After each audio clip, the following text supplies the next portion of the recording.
Olá, gente. Estamos de volta com mais um Caminhos da Diversidade, que venho convidar a vocês a assistirem. Hoje nós falaremos um pouquinho sobre tecnologia assistiva, algumas novidades. Também falaremos sobre a legislação voltada à pessoa com deficiência no que se refere a concursos públicos e empregos em empresas privadas.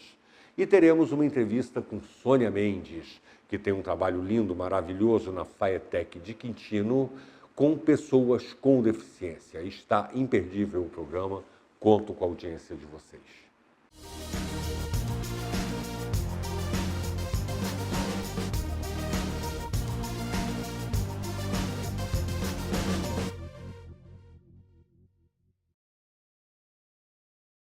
Amigos e amigas, Ayrton Becali, mais um programa Caminhos da Diversidade. Agora eu quero falar um pouquinho com vocês sobre a tecnologia assistiva. Os dois últimos programas eu falei sobre a pessoa com deficiência na mídia, um tema que a gente ainda tem que expandir, mas é muito importante falarmos um pouquinho sobre a tecnologia assistiva, que tem me preocupado muito, porque novidades tecnológicas têm aparecido todo dia. Recente apareceu agora nas redes sociais e na imprensa implantes em coluna, onde paraplégicos voltaram a andar. Nós já tínhamos um trabalho sendo feito em alguns países com célula-tronco, né, de reconstrução desses condutores neurológicos. Agora isso está sendo feito através de chips com estímulos elétricos. Só que, mais uma vez, restrito a poucas pessoas, a poucos países. Eu me recordo de ter falado, me queixando aqui, sobre o baixo investimento em pesquisa nessa área de tecnologia assistiva, sobre os exoesqueletos. E vi uma coisa muito interessante, que em alguns países da Europa, os acidentes de trânsito que deixam as pessoas paraplégicas, o exoesqueleto, lembrando, é aquele equipamento que a pessoa veste. Os mais antigos vão lembrar do Robocop, não chega a ser um Robocop, porque não é uma fortaleza, mas é um equipamento que sustenta o corpo da pessoa em pé e repete o movimento de andar através de um sistema computadorizado.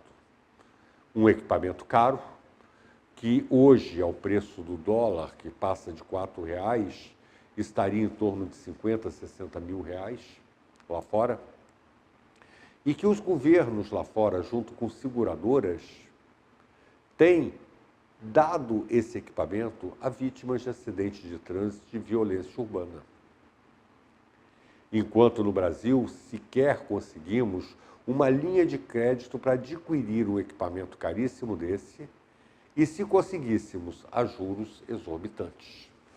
Agora vem essas novidades tecnológicas, que é um avanço, né? O exoesqueleto foi um bom avanço, aquele que o estímulo eletroeletrônico na coluna vertebral possa ajudar é um avanço maior ainda, mas há aqueles casos que esse estímulo não ajudará, então voltamos ao exoesqueleto. Também tecnologias caríssimas, restritas a poucas pessoas.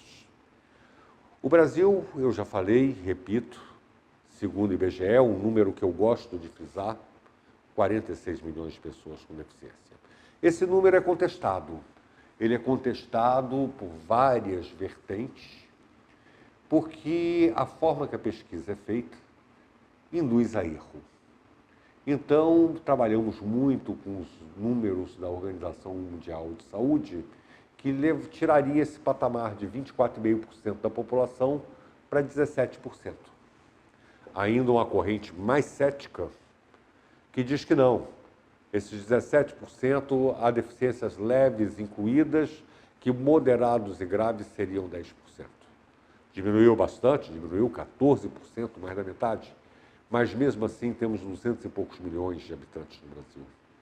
São 20 e poucos milhões de deficientes, moderados e graves, que nem 20% têm acesso ou conhecimento de algum tipo de tecnologia assistiva. Esse exoesqueleto é uma coisa importantíssima. Essa cadeira de roda que se eleva e coloca a pessoa em pé é importantíssimo. Não menosprezando outros inventos que já falei aqui, aos deficientes visuais, vou falar sobre os deficientes auditivos e outras deficiências. Eu estou focando hoje nessa questão porque exatamente por causa da manchete que saiu em várias revistas e jornais sobre esse implante na coluna que colocou paraplégicos caminhando. Por que é importante essas tecnologias que colocam o paraplégico de pé? Primeiro, a liberdade. Primeiro, a falta de dependência.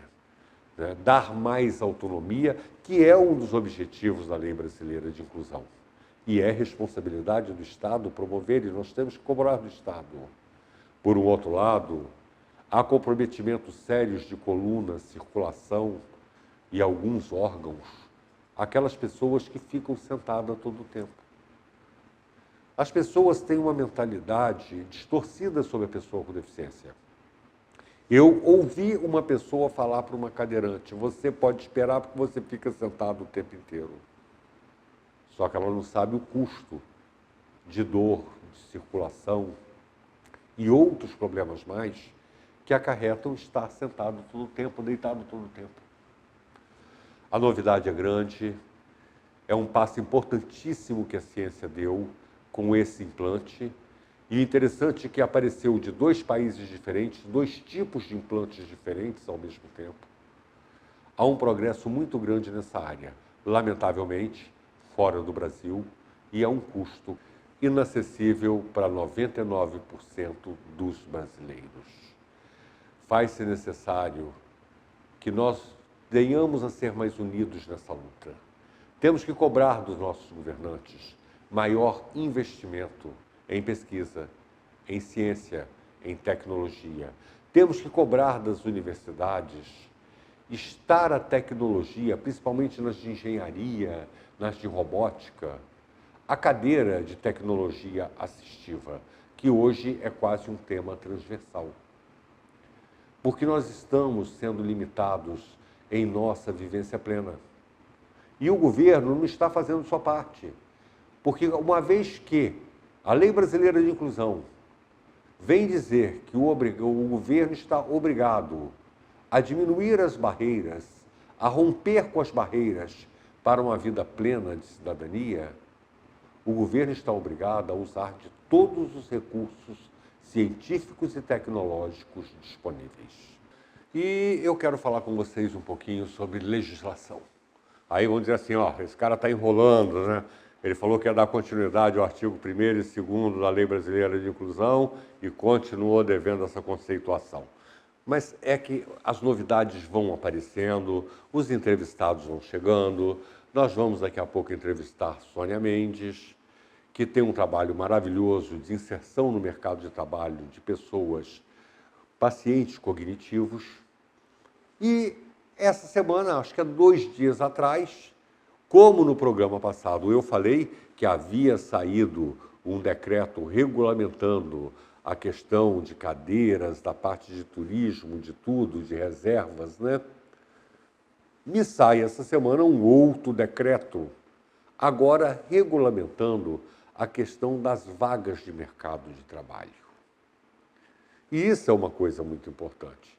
Como eu venho frisando, a Lei Brasileira de Inclusão não foi regulamentada, e estão regulamentando os artigos aos poucos, na medida que se vão deparando com essas necessidades.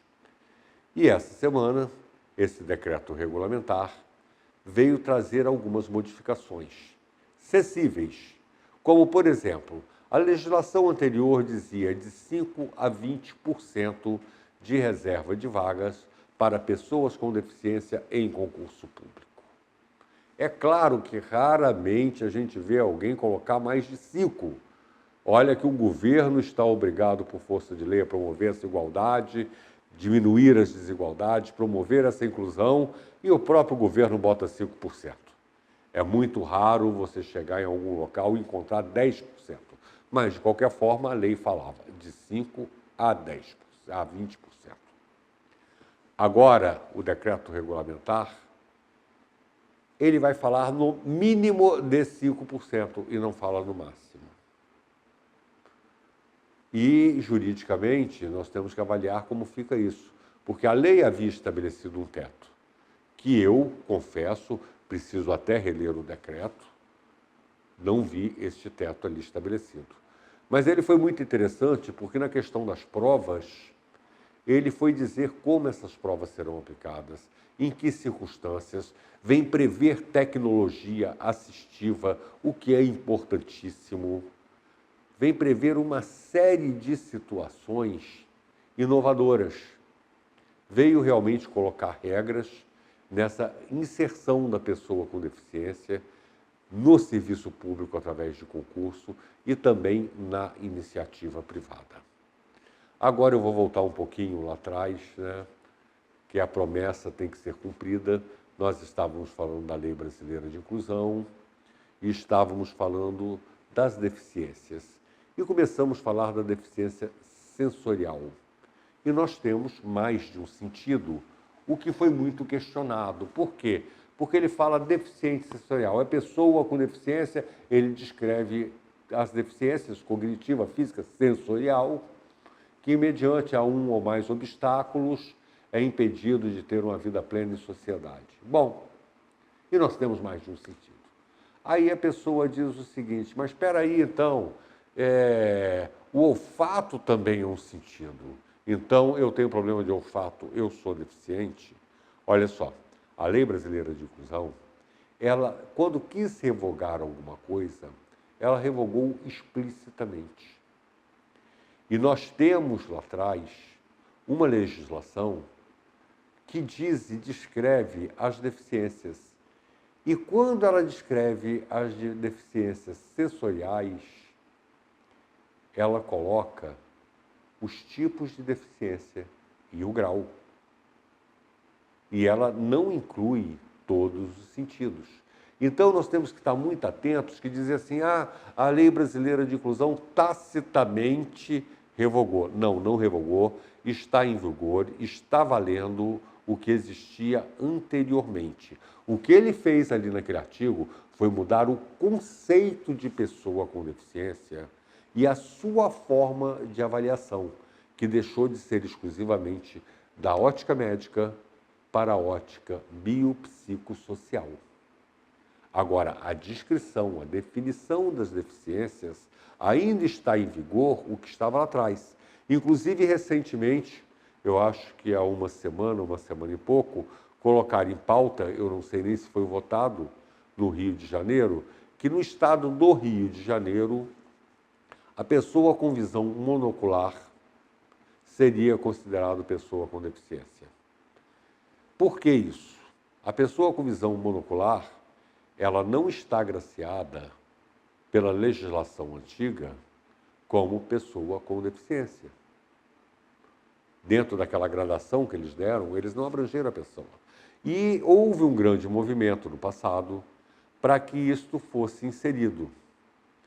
E no âmbito da Secretaria Nacional da Pessoa com Deficiência, do Ministério da Justiça e do Conselho Nacional da Pessoa com Deficiência, após uma avaliação técnica, eles entenderam que colocar a pessoa com visão monocular como pessoa com deficiência iria de encontro à Convenção da ONU, que o Brasil é signatário, que faz parte hoje de nossa legislação. Então, há de se ter muito cuidado com leituras equivocadas da Lei Brasileira de Inclusão. Tem que ficar claro, vou repetir, aquele artigo ali, ele vem conceituar e mudar o enfoque, que agora a deficiência não é mais só avaliada por um médico, e sim por uma equipe multidisciplinar para fazer uma avaliação biopsicossocial. Mas na parte médica, esta avaliação ainda é baseada na legislação antiga existente. E nenhum novo tipo de deficiência ou disfuncionalidade, ou como se diz na Espanha, discapacidade, foi abrangida.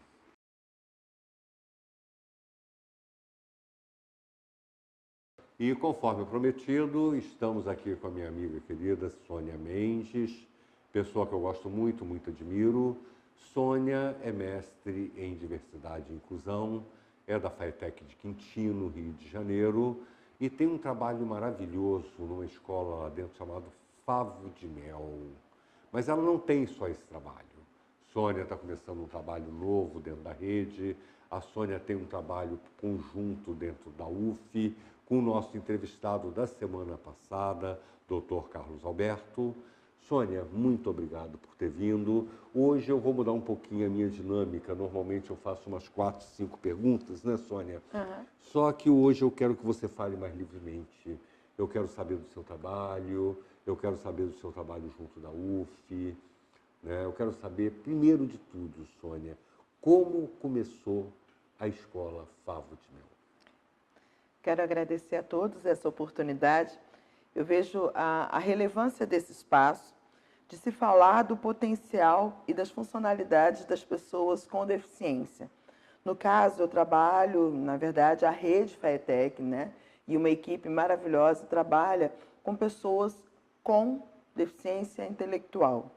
Alguns ligados a transtorno de espectro autista que possuam deficiência intelectual. Bom, vou falar um pouquinho da Escola Especial Favo de Mel, que é um centro de capacitação e formação profissional a pessoas com deficiência intelectual dentro da rede FATEC. Nós já existimos há mais de 20 anos na rede. Anteriormente, nós éramos uma escola especial, voltada para o atendimento educacional dessas pessoas. Mas desde 2009, a escola passou por uma transição, por uma ressignificação, atendendo à legislação, tanto a Política Nacional de Educação Especial, já oriunda de discussões já da Declaração de Salamanca, nós passamos para a perspectiva de sermos um centro de referência. A FATEC, a rede FATEC, tem como missão oferecer educação profissional. Então, a Favo de Mel não poderia estar distante. E a equipe, na época, ela foi desafiada à implantação desse trabalho. Então, imagina um grupo de professores de educação especial sendo desafiados a formar uma instituição onde nós procurávamos intercâmbios e também referências em ensino público voltado para uma educação profissional adaptada e não encontrávamos na época.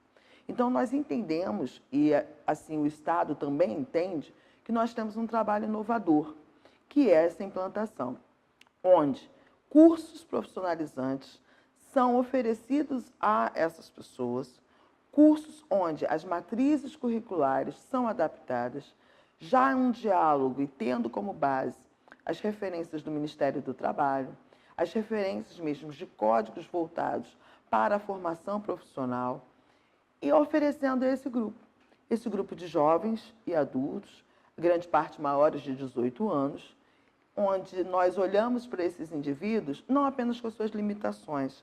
Ali nós temos um público que tem a oportunidade de ser alfabetizado e não. Mas entendendo quando a Lei Brasileira de Inclusão fala de um processo educacional para toda a vida ou por toda a vida, nós entendemos que é importante que esse indivíduo seja formado para realmente ter uma inserção no mercado de trabalho, ou melhor dizendo, no mundo do trabalho, de forma eficaz e competente. Nós não estamos ali para corroborar com algumas ações, né, onde a gente infelizmente encontra, de inclusão laboral, onde se coloca uma pessoa com deficiência sem o menor preparo, apenas para cumprimento de uma cota ou cumprimento de uma lei. Não, nós estamos ali para dizer que a lei é possível, sim, através de um processo educacional.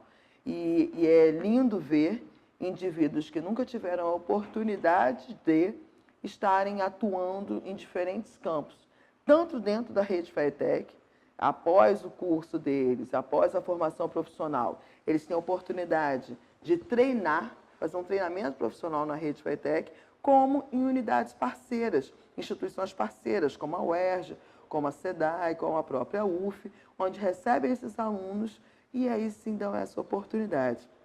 nesses últimos anos, nós tivemos essa grata, né, satisfação de abrir mais um leque e vê-los como jovens aprendizes, ou melhor, aprendizes nessas empresas. Então, transformar a lei como possível e sabendo que toda uma sociedade precisa repensar as suas ações quando recebe um indivíduo com deficiência intelectual.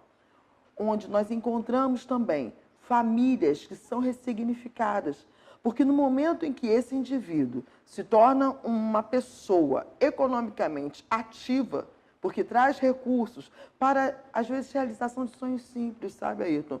Realização do sonho de um quarto, realização da compra de um armário, realização da compra do próprio celular, que é o grande sonho. No ranking, o celular é o que mais ganha, né? Tipo assim, o meu primeiro salário, eu vou comprar um celular e vou pagar uma janta para o meu responsável, vou levá-lo a um restaurante. Então, é dar autonomia a esse sujeito, é dar protagonismo à realização dos ideais dele. Porque de que adianta a vida e de que adianta o trabalho se eu não posso colocar em prática as minhas intencionalidades? De nada serve. Então, é louvável quando a gente enxerga uma unidade pública de qualidade e de referência. São, sim, profissionais envolvidos. Eu vejo que é um grande ganho também que a FATEC trouxe dentro do seu próprio edital, porque os professores lá ou são concursados ou são contratados, mas todos precisam ter, no mínimo, uma pós-graduação voltada para essa área. Então, nós formamos também um núcleo de pesquisas, de avanços integrados à universidade para novas metodologias de atendimento a esses indivíduos. Então, nós temos críticas em relação à educação brasileira? Temos, mas precisamos reconhecer algumas ações eficazes. E é onde eu tive a oportunidade de estar na gestão aí durante alguns anos, desses 20, pelo menos uns 10, eu tive como equipe e os últimos anos como gestora principal dessa comunidade. Bom, Sônia, eu já tive a oportunidade de ver você falando outras vezes, né? Eu gosto sempre de te ouvir. Você sempre tem algo a acrescentar, a gente vê que você fala com paixão sobre isso. Mas eu vejo também, não sei se eu estou equivocado, né? Eu sei que tem toda uma meta, todo um objetivo da FATEC, mas me parece que a Favo de Mel é um diferencial dentro da própria FATEC, né? É uma coisa que tem ali em Quitino, eu não sei se tem projetos semelhantes em outras FATECs, você pode esclarecer isso para a gente, mas eu gostaria que junto você esclarecesse para a gente o seguinte: quais os cursos que vocês dão lá? Como é que as pessoas fazem para ingressar? Né? Também a aceitação deles no mercado, como é que tem sido? Você me contou uma história muito interessante da SEDAI, eu não sei se você se lembra, que depois eu gostaria que você contasse. Mas vamos por parte, né? Uhum. Quais os cursos que vocês dão? Como é que as pessoas fazem para concorrer a essas vagas? Qual a capacidade que hoje a Favo de Mel, a FATEC de Quintino tem para atender? Bom, então eu gostaria de reiniciar, né, falando sobre o surgimento da Favo de Mel. A Favo de Mel ela é uma instituição única, uma unidade única dentro da rede. Existe um sonho de alguns de levar para o interior, sim, mas historicamente ela é um diferencial, pois, junto ao Centro de Informática, foi uma das primeiras unidades da FATEC com ISO 9001. Nós temos todos os nossos processos e procedimentos sendo regidos pelo sistema de qualidade. A FATEC tem prêmio Qualidade Rio, a Favo de Mel, a FATEC por causa da Favo de Mel, né? Tem prêmio Qualidade Rio, tem prêmios diretos de selos de ISO 9001 através dos processos oferecidos. A gente tem prêmios internacionais de reconhecimento de excelência em gestão. Nós realizamos pesquisas que são pesquisas reconhecidas e premiadas pela equipe de qualidade que a gente tem, pelos alunos que nós possuímos, né, pelas famílias envolvidas. Então, tudo isso é um grande diferencial. Realmente há uma procura grande de vagas na FAVO. Nós estamos aguardando a questão do edital de convocação, junto com os outros editais públicos da FATEC, mas também existe a inserção de diferentes formas hoje na instituição. E a FAVO oferece cursos profissionalizantes. Nós temos hoje o curso de auxiliar de cozinha para pessoas com deficiência intelectual, o curso de auxiliar de escritório, nós já tivemos o curso de auxiliar de garçom Nós temos outros cursos voltados para a área de serviços gerais, onde há uma grande captação nos serviços gerais das empresas diferenciadas. Então, assim, é dessa forma. Hoje, o que a gente entende é que, além do conhecimento teórico prático, esse indivíduo precisa ter autogerenciamento. Pois nós estamos descobrindo, e é através das metodologias apresentadas, que não basta apenas dar um conhecimento do curso, mas como ele vai se autogerir numa empresa. E a autogestão é algo que, para a pessoa com deficiência intelectual, é um desafio.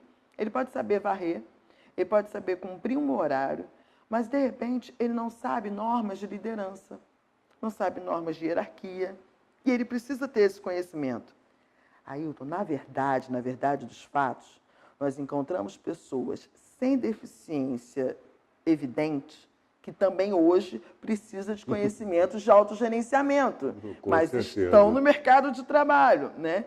Então, a FAVO, ela inova construindo um componente curricular de 1 ano a 2 anos de currículo voltado para autogerenciamento e autodefensoria, para que eles possam ter noções dos seus direitos, dos seus deveres, de como se portar diante de lideranças, autoridades, etc., de outros conhecimentos, onde entra a questão do componente curricular voltado para a questão do turismo e lazer.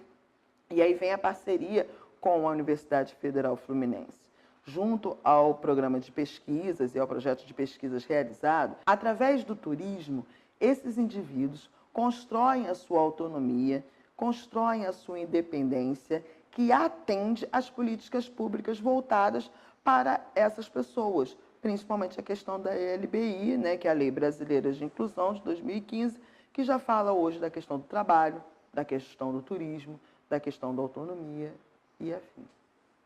É muito bom, né? É muito. Agora, Sônia, tem uma história dessa inserção no mercado de trabalho. Você me contou uma vez sobre a questão da SEDAI. Essa observação que você fez do mercado de trabalho e da LBI, né, é bom esclarecer para as pessoas que a LBI vem reforçar já algumas legislações que faziam reservas de vagas, tanto em empresas privadas quanto em concursos públicos, e que não foi regulamentado, né?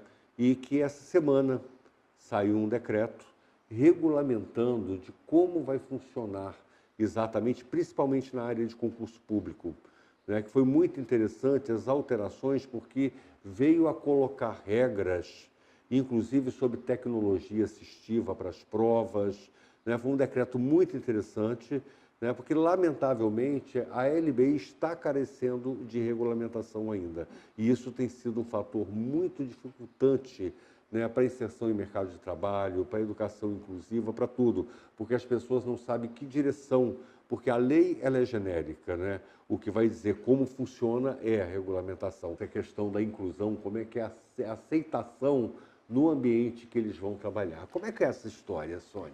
É impressionante, impressionante.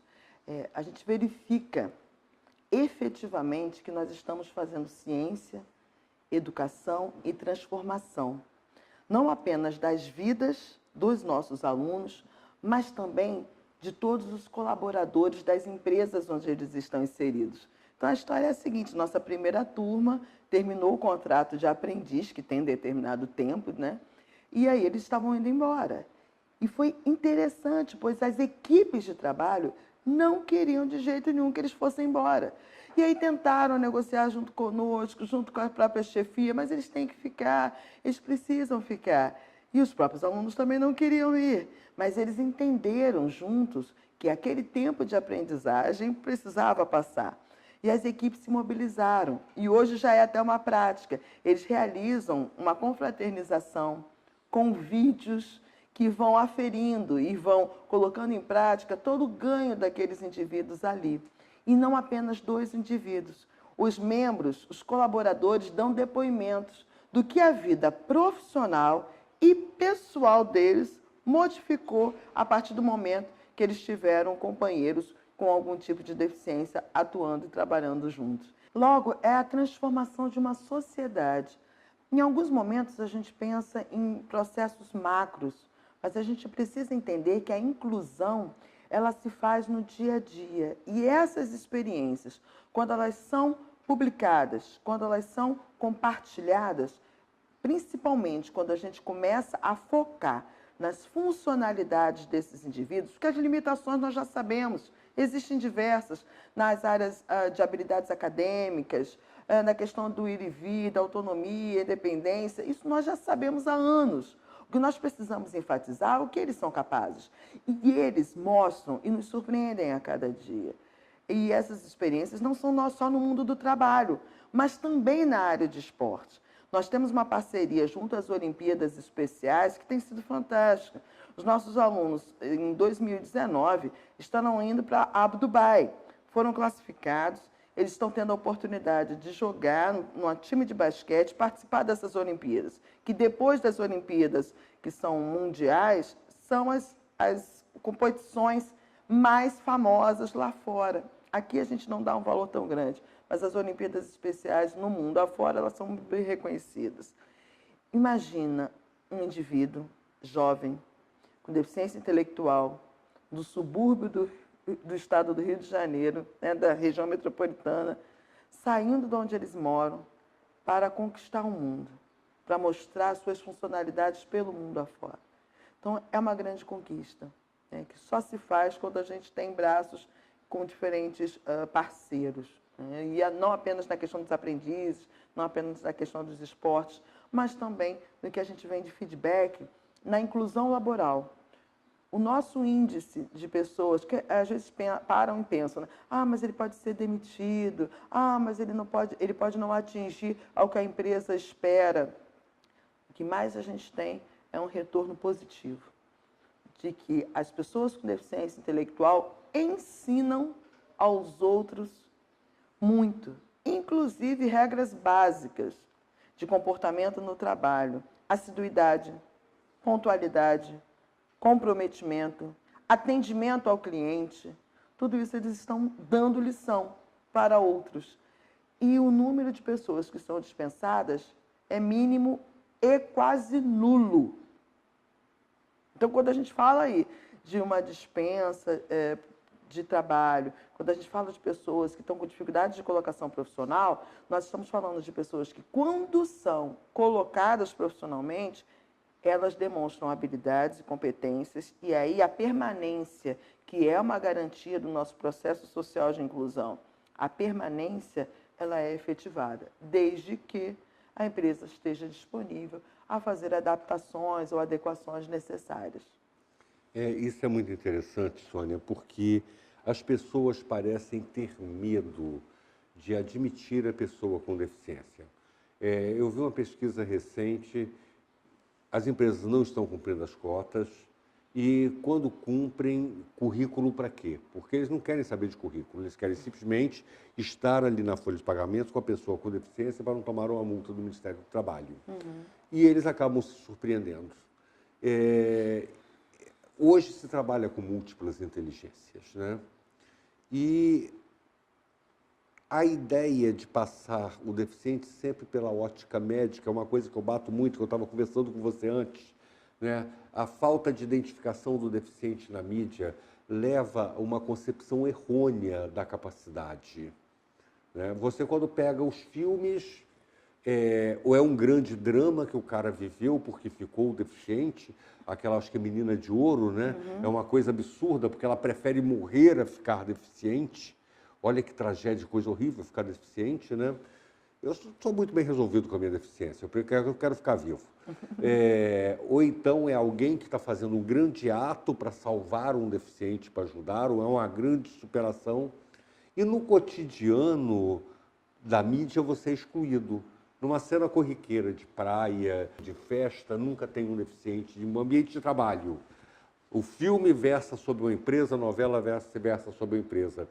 Você não vê ao fundo passar um cadeirante, um cego, um Down, um autista, você não vê, né?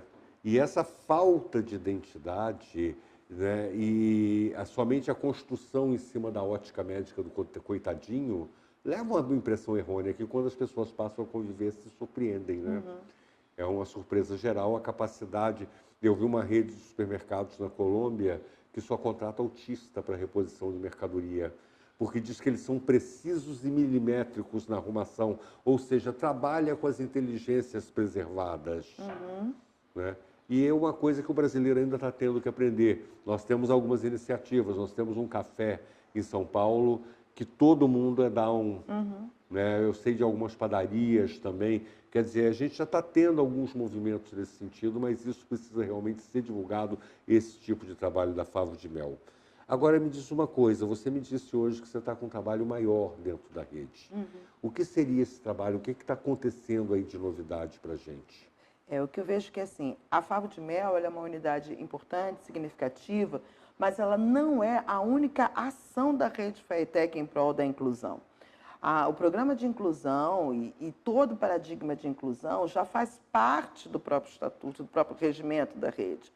Lógico que ações precisam ser efetivadas e também a garantia de permanência dessas ações no contexto do gestor público.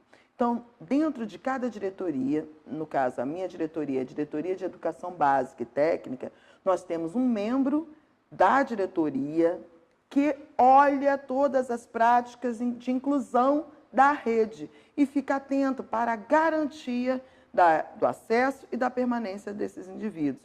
Quero aqui fazer o registro da própria divisão de inclusão. Nós temos lá profissionais capacitados para enxergar isso em todo o Estado e na nossa diretoria de educação, bem como também no ensino superior. Colocando essa temática, revendo essa temática enquanto temática transversal na formação dos nossos educadores na área da pedagogia, na área também de tecnologias, né? Nós temos a FAETERJ lá, que tem um trabalho bem voltado para a questão da criação de jogos e de software educativos para esses indivíduos, não apenas com deficiência intelectual, mas autismo, etc. Então, assim, há um movimento da rede em prol da inclusão, porque a inclusão, ela transcende a questão da legislação, ela transcende, inclusive, a questão da prática educacional. A inclusão é um paradigma. A inclusão é uma forma de enxergar o mundo. A inclusão é um processo que precisa ser contemplado. Bom, Sônia, me diz uma coisa aqui. Você há pouco falou que uma coisa que muito me interessa, que eu já abordei em alguns programas aqui, a falta de investimento no Brasil em tecnologia assistiva e pesquisa, que toda vez se corta verba, e você falou que vocês têm pesquisas lá premiadas, né? Como é que é essa questão da pesquisa, como é que você encara isso, como é que está esse trabalho de vocês? A Favo de Mel, nessa ressignificação, se transformando num centro de referência, precisávamos criar um núcleo de pesquisas, onde os professores se tornassem pesquisadores. E nesse incentivo nós tivemos um núcleo de pesquisas, temos um núcleo de pesquisas e um núcleo de inclusão laboral, onde submetemos à FAPERJ, que é a Fundação de Apoio a Pesquisas do Estado do Rio de Janeiro, algumas propostas que se tornaram possíveis, inclusive de captação de recursos. Nós temos lá toda uma implantação do trabalho de habilidades físicas para os alunos com deficiência intelectual, no contexto de uma criação de um espaço de condicionamento físico para eles. Nós temos um laboratório de aprendizagem, onde a questão da tecnologia de informação, de comunicação, a tecnologia digital, serve para mediação e apropriação desses alunos com deficiência da rede e outros também, como toda a reformulação da escola, para ser um centro de profissionalização. Temos também algumas a serem desenvolvidas. Todo o trabalho da Favo hoje, ele é aberto a visitas de instituições e também os profissionais são pessoas preparadas para dar consultoria, para dar palestras, para sermos instrumentos parceiros de outras instituições. Falando da questão da LBI, né, da Lei Brasileira de Inclusão, nós falamos da acessibilidade cultural, né, acessibilidade em museus, em outros espaços, teatro, onde nós estamos aí, junto com a Universidade Federal Fluminense, também agindo. E também agora ampliando para a questão do turismo militar. E agora a gente está ampliando para a questão do turismo em áreas e equipamentos militares, áreas turísticas na questão do militar, fortalezas e outros espaços. É muito bom esse trabalho e muito importante esse trabalho de consultoria, né? Até para os gestores públicos em nível de municípios que quiserem implementar uma escola Favo de Mel ou algo semelhante, um trabalho semelhante, a gente vai ficar com os telefones de vocês, nós vamos divulgar os telefones para contato, né, para essa consultoria que vocês dão. E a gente vai estar encerrando o nosso programa, Sônia. E eu gostaria agora que você livremente mandasse seu recado, sabe? Fique à vontade de falar o que quiser. Eu quero agradecer a Rede FATEC, a equipe de profissionais e agora eu quero agradecer a toda a equipe que trabalha com educação inclusiva dentro da Rede FATEC. Não apenas na Favo de Mel, mas em todas as escolas de educação básica, de ensino técnico, as escolas de formação inicial e continuada e o ensino superior. Quero dizer que inclusão não é uma política. A inclusão não é uma lei. A inclusão é um paradigma, é um processo, principalmente. É um processo de acreditar nas pessoas, independente de quem elas são ou de como elas estão. Obrigada. Sônia, muito obrigado pelo carinho, pela atenção. Adorei ter você aqui. Estamos encerrando o nosso programa. E é isso, gente. Acabamos de ver a entrevista com Sônia Mendes, uma pessoa que tem um trabalho maravilhoso na FATEC de Quintino. E hoje nós vamos ficando por aqui, agradecendo a audiência de vocês, aqui em Caminhos da Diversidade, no Canal 10, com você, em qualquer lugar, a todo instante.